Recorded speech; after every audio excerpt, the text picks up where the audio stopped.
Allohning baytiga muborak ixlos bilan tashrif huzur qilib, juma namozini ado qilaman, mav'iza-i hasanalardan istifoda qilaman.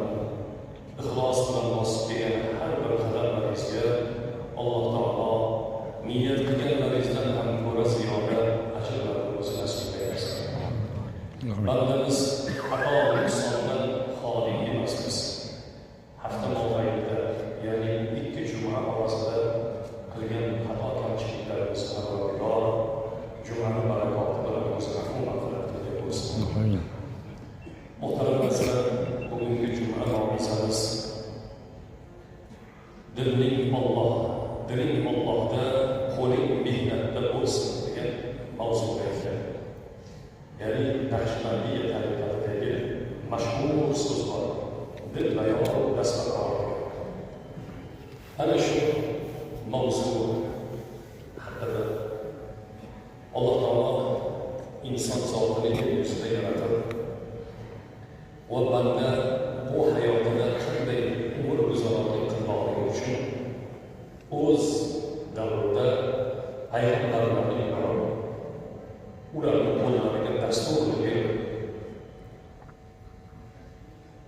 unga payg'ambarlarga ummat bo'lgan xalqlarni to'g'ri yo'lga, hidoyatga chaqirish uchun Alloh taolo har davrning o'zida payg'ambarlarni jo'natib turdi.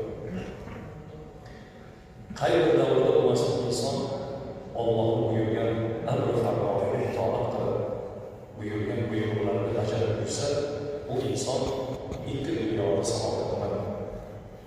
Aks holda hayotida bu Allohni payg'ambarlarni ko'rsatmalarni o'tsa, u inson aslida oxiratda albatta ziyonkorlardan bo'lib qolishligi bu haqiqatga yaqin.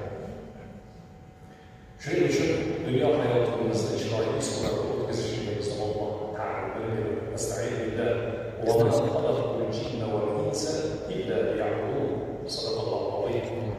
İnsanlar va jinlarni o'zimga ibodat qilish uchun yaratdim deydi Alloh. İnsanlar qatorida aslida jinlar ham mas'ul ekan Allohga ibodat qilmoqlikka. Ibodat degani faqat ro'za, namoz, zakot, haj emas. Hamma yaxshilik ibodat hisoblanadi. Nima ish qilsak savob oladigan bo'lsak, ana shu ibodat. Birovga yaxshi so'z gapirishimiz ibodat. Alloh shunga buyurgan. Maqsadim shu edi, insonni jinlarni yaratishdan maqsad. İnsanların içinde hem Allah